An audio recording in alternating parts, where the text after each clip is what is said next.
بسم اللہ الرحمن الرحیم۔ السلام علیکم۔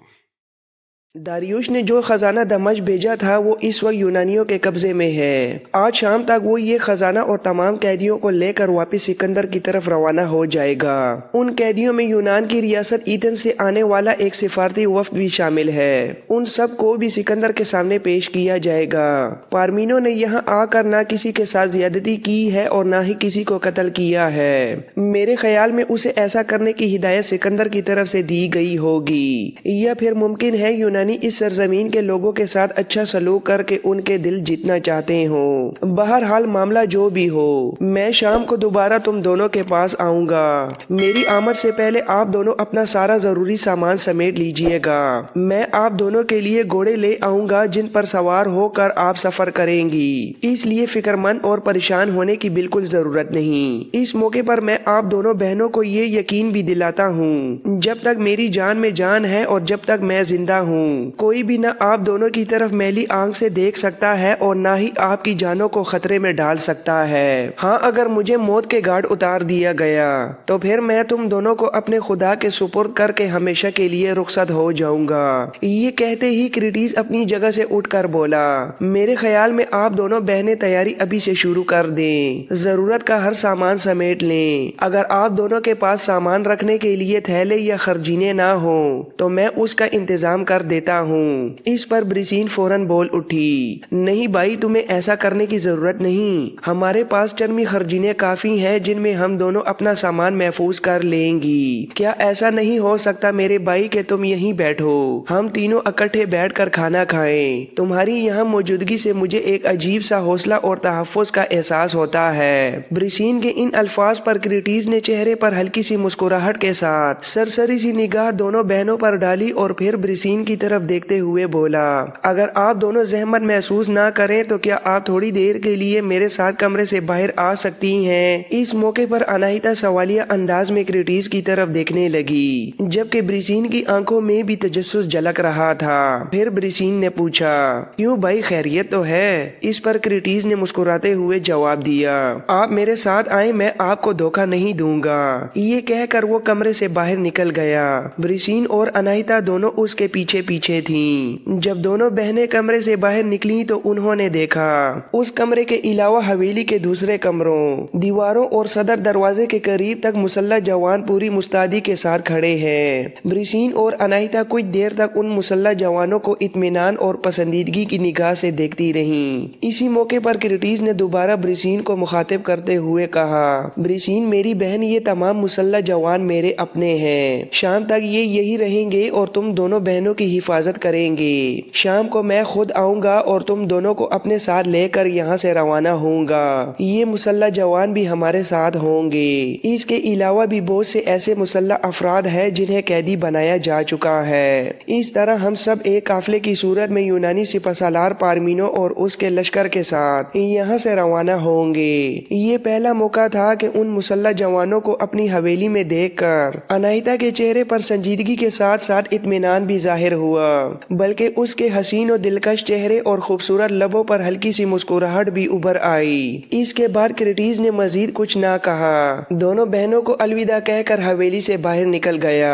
بریسین کریٹس کو جاتے ہوئے صدر دروازے تک دیکھتی رہی۔ جب وہ دروازے سے باہر نکل گیا تو اس نے خوشگوار انداز میں اپنی بہن اناہیتا کی طرف دیکھتے ہوئے کہا، بھائی ہو تو ایسا۔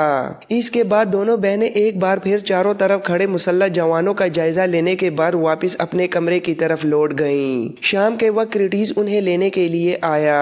اس وقت تک دونوں بہنیں اپنا سامان باندھ کر مکمل طور پر تیار ہو چکی تھیں۔ حویلی کے باہر ان کے گھوڑے پہلے ہی کھڑے کر دیے گئے تھے۔ دونوں بہنیں کریٹس کے ساتھ وہاں سے روانہ ہو گئیں اور جو مسلح جوان وہاں تعینات تھے وہ بھی ان کے ساتھ شامل ہو گئے۔ اس طرح وہ سب پارمینو کے لشکر کے ساتھ دمشق سے سکندر کی طرف کوچ کر گئے۔ پارمینو کے لشکر کے ساتھ یہ قافلہ پوری رات سفر کرتا رہا اور اگلے روز سورج طلوع ہونے کے کچھ ہی دیر بعد ایک کوہستانی سلسلے کے دامن میں پارمینو نے اپنے لشکر کو پڑاؤ ڈالنے، خیمے نصب کرنے اور کچھ دیر آرام کرنے کا حکم دیا۔ چنانچہ تھوڑی ہی دیر میں وہاں خیمے لگا دیے گئے اور باقاعدہ پڑاؤ قائم ہو گیا۔ دمشق سے روانگی کے بعد کریٹس مسلسل بریسین اور اناہیتا کے ساتھ ہی سفر کرتا رہا، البتہ کبھی کبھار وہ اپنے گھوڑے کو دوڑاتا ہوا ان سے الگ ہو کر کر ادھر ادھر نکل جاتا اور کچھ دیر بعد واپس آ جاتا، لیکن جب پارمینو نے لشکر کو کوہستانی مقام پر پڑاؤ ڈالنے کا حکم دیا تو اس وقت کرٹیس ان دونوں کے ساتھ موجود نہیں تھا۔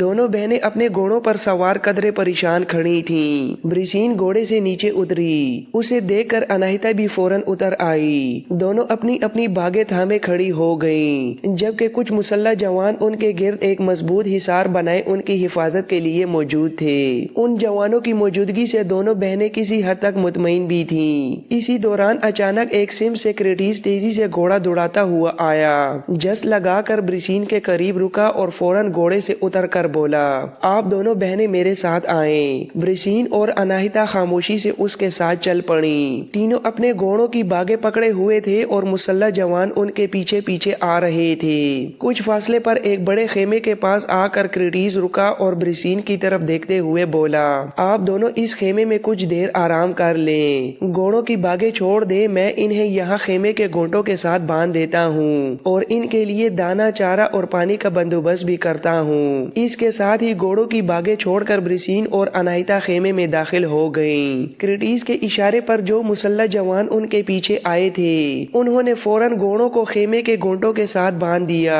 اور گھوڑوں کے ساتھ جو 4-5 خرجینوں کی صورت میں بریسین اور اناہیتا کا سامان تھا وہ بھی ان جوانوں نے اتار کر خیمے کے اندر رکھ دیا۔ پھر خیمے کے دروازے پر کرٹیس نمودار ہوا اور بریسین کی طرف دیکھتے ہوئے بولا، آپ دونوں تھوڑی دیر آرام کر لیں، میں جاتا ہوں لیکن جلد ہی واپس آؤں گا، آپ دونوں کے لیے کھانا بھی لے کر آؤں گا۔ میرے خیال میں یونانی سالار یہاں زیادہ دیر نہیں رکے گا، وہ صرف لشکر اور قافلے کو تھوڑی دیر آرام کا موقع دے کر پھر یہاں سے کوچ کر دے گا۔ یہ کہہ کر کرٹیس جیسے ہی مڑ کر جانے لگا تو بریسین نے اسے دوبارہ مخاطب کرتے ہوئے روک لیا، بھائی دمشق سے تو ہم نکل آئے ہیں، اب ہم غریب الوطنی کی حالت میں ہیں اور یہاں میرے لیے تمہارا ساتھ ہی سب سے بڑا سہارا ہے جس سے مجھے اور میری بہن کو حوصلہ اور تقویت مل رہی ہے۔ تم ایسا کرو، جب ہمارے کھانے کا انتظام کرو تو اپنا کھانا بھی اسی خیمے میں لے آنا، میں چاہتی ہوں کہ ہم سب ایک ساتھ بیٹھ کر کھانا کھائیں، کچھ دیر اکٹھے بیٹھ کر باتیں کریں گے تو وقت اچھا گزر جائے گا، اور جو مسلح جوان ہمارے ساتھ ہیں ان کے کھانے کا بھی انتظام کر دینا۔ اس موقع پر کرٹیس کچھ دیر خاموش کھڑا سوچنے کے بعد بولا، ان مسلح جوانوں کو تو میں ابھی بھیج دیتا ہوں، وہ لشکرگاہ ہی میں کھانا کھا لیں گے، اب چونکہ یہاں خیمہ گاہ لگ چکی ہے اس لیے آپ کو کسی قسم کا خطرہ یا خدشہ نہیں ہونا چاہیے۔ بہرحال میری بہن فکر نہ کرو، میں تھوڑی دیر میں کھانا لے کر آتا ہوں، جیسا آپ چاہیں گی ویسا ہی ہوگا۔ یہ کہہ کر کرٹیس وہاں سے چلا گیا۔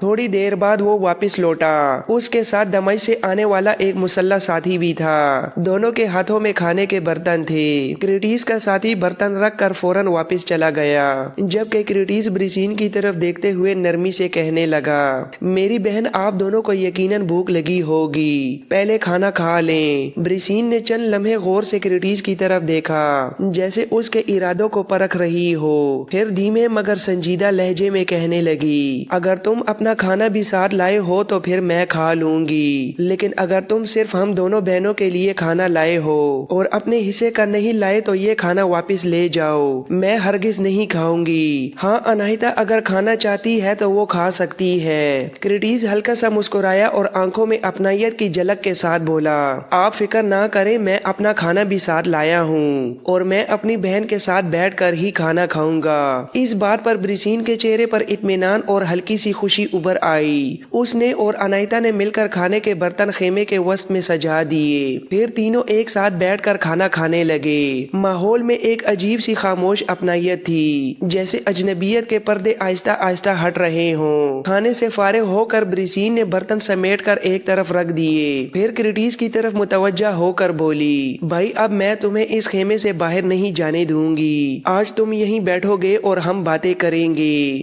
جب تک ایرانی سپہ سالار پارمینو کا لشکر یہاں سے کوچ نہیں کرتا تم میرے پاس ہی رہو گے۔ بریسین ایک لمحے کے لیے رکی اور آواز میں تجسس کے ساتھ دوبارہ بولی، اب تم شاید یہ سوچو گے کہ اس طرح خیمے میں خاموش بیٹھ کر وقت کیسے گزرے گا، تو سنو، جب تم کھانا لینے گئے تھے اسی دوران میں نے ایک موضوع سوچ لیا تھا جس پر ہم گفتگو کریں گے تاکہ وقت بھی اچھا گزرے اور ہمیں ایک دوسرے کو سمجھنے کا موقع بھی ملے۔ جیسا کہ تم مجھے پہلے بتا چکے ہو، تم مواحد ہو اور کبھی کبھی اپنے آپ آپ کو احناف میں شمار کرتے ہو، تو میں چاہتی ہوں کہ تم مجھے مواحد ہونے کی مکمل تفصیل بتاؤ۔ اکثر جب تم میرے شوہر کے پاس بیٹھتے تھے تو تمہاری گفتگو میں توحید کا ذکر بار بار آتا تھا اور میں خاموشی سے تمہاری باتیں سنا کرتی تھی۔ آج میں چاہتی ہوں کہ تم اسی موضوع پر میرے ساتھ کھل کر اور تفصیل سے بات کرو تاکہ میں اسے بہتر طور پر سمجھ سکوں۔ جب تم اپنی بات مکمل کر لو اور وقت نے اجازت دی تو پھر میں بھی تمہیں ایران کے مذہب اور ان کی قدیم رسومات کے بارے میں بتاؤں گی۔ اس طرح نہ صرف ہمارا وقت اچھا گزرے گا بلکہ ہم ایک دوسرے کے خیالات اور عقائد کو بھی بہتر انداز میں جان سکیں گے۔ برسین جب خاموش ہوئی تو کریٹیز نے آنکھوں ہی آنکھوں میں اناہیتا کی طرف اشارہ کرتے ہوئے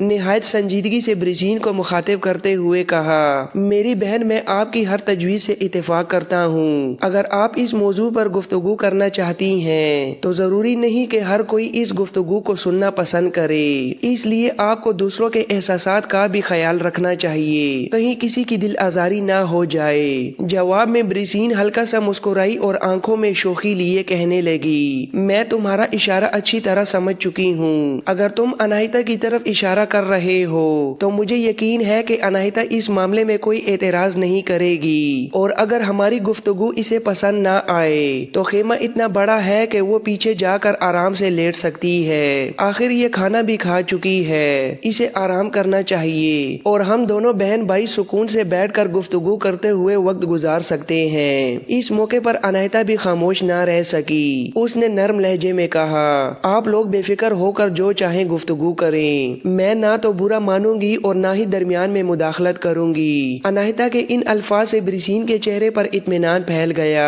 اس نے فوراً کریٹیز کی طرف متوجہ ہو کر کہا، اب تم مجھے ان موضوعات پر کچھ تفصیل سے بتاؤ جن کا میں ذکر کر چکی ہوں، اس کے بعد میں بھی تمہیں ایران کے مذہب اور ان کی چند قدیم رسومات کے بارے میں بتاؤں گی۔ اس طرح ہم دونوں بہن بھائی نہ صرف باتیں کریں گے بلکہ وقت بھی خوشگوار گزرے گا۔ برسین کے خاموش ہوتے ہی کریٹیز نے بات شروع کی، میری بہن، جیسا کہ میں تمہیں پہلے بھی بتا چکا ہوں، میں ایک مواحد ہوں، یعنی توحید پر یقین رکھنے والا۔ ہمارا عقیدہ ہے کہ اس پوری کائنات کا صرف ایک ہی خالق، مالک اور نگران ہے، جسے ہم اللہ کے نام سے پکارتے ہیں۔ توحید کا مطلب یہ ہے کہ اس کائنات کا جو مالک اور پروردگار ہے وہ ہر قسم کے شرک سے پاک ہے، وہ اکیلا یکتا اور بے مثال ہے، اور یہی ایمان رکھنا کہ اللہ ایک ہے اور اس کے سوا کوئی معبود نہیں، دراصل یہی توحید کہلاتا ہے۔ کریٹیز ابھی اپنی بات مکمل بھی نہیں کر پایا تھا کہ برسین بے اختیار بول اٹھی، میرے عزیز بھائی، تم نے جس عقیدے کا ذکر کیا ہے اور جسے تم توحید کہتے ہو، کیا اس کائنات کے اندر اس کے واضح ثبوت بھی موجود ہیں؟ کیا واقعی اس کائنات کا مالک ایک ہی یکتا اور بے شریک ہے؟ برسین کے اس سوال پر کریٹیز ہلکا سا مسکرایا اور پر اعتماد اور نرم لہجے میں کہنے لگا، ہاں، اس کے واحد اور لا شریک ہونے کے بے شمار ثبوت اور مضبوط دلائل موجود ہیں۔ میں تمہارے سامنے ان میں سے چند کا ذکر کرتا ہوں۔ میری بہن، مختلف مذاہب میں مذہبی رہنماؤں نے ان گنت دیوتا اور بے شمار خدا گڑھ لیے ہیں۔ کوئی بارش کا خدا ہے اور کوئی ہریالی کا، کوئی زمین کا اور کوئی آسمان کا، لیکن توحید پرستوں کا معاملہ ایسا نہیں ہوتا۔ میری بہن، اس پوری کائنات کو چلانے کے لیے صرف ایک ہی ہستی کافی اور مناسب ہو سکتی ہے، اور وہ اللہ کی ذات ہے، کیونکہ کسی بھی نظام کے درست اور بہترین انداز میں چلنے کے لیے یہ ضروری ہوتا ہے کہ اس کا حاکم اعلیٰ ایک ہو اور غیر منقسم ہو، ورنہ وہ نظام کبھی بھی بہترین طریقے سے نہیں چل سکتا۔ میری عزیز بہن، انسان صدیوں سے اس زمین پر زندگی گزار رہا ہے اور اپنی آنکھوں سے یہ سب کچھ دیکھ رہا ہے۔ زمین اور آسمان مکمل ہم آہنگی کے ساتھ اپنے اپنے کام میں مصروف ہیں اور انسان کی خدمت میں لگے ہوئے ہیں۔ زمین انسان کے لیے بستر کی طرح بچھی ہوئی ہے اور آسمان ایک وسیع شامیانے کی طرح تنا ہوا ہے۔ پھر اسی آسمان سے بارش برستی ہے اور زمین اسی پانی سے اپنے اندر سے پھل اور اناج اگاتی ہے جو انسان کی غذا اور اس کی بقا کا ذریعہ بنتے ہیں۔ اب انسان کیسے یہ تصور کر سکتا ہے کہ آسمان کا خدا کوئی اور ہو اور زمین کا کوئی اور، بارش کا الگ دیوتا ہو اور پھل پیدا کرنے والا کوئی دوسرا؟ مختلف عناصر کے درمیان یہ مکمل ہم آہنگی اور گہرا تعلق اسی وقت ممکن ہے جب ان سب کو چلانے والی ایک ہی طاقت ہو، ایک ہی حکمت والی قوت ہو جو انہیں ایک خاص مقصد کے تحت منظم کر رہی ہو۔ اس کے علاوہ ایک نہایت اہم پہلو یہ بھی ہے کہ اس کائنات کے مختلف اجزاء کے درمیان جو فرق بھی ہے اور جو باہمی ہم آہنگی بھی ہے، یہ دونوں اس بات کی واضح نشانی ہے کہ اس کائنات کا مالک ایک ہی ہے۔ تم خود دیکھتی ہو کہ اس کائنات کے تمام عناصر جیسے زمین اور آسمان، دن اور رات، گرمی اور سردی، روشنی اور اندھیرا، حرارت اور ٹھنڈک، سب ایک دوسرے کے برعکس بھی ہیں اور ایک دوسرے سے جڑے ہوئے بھی ہیں۔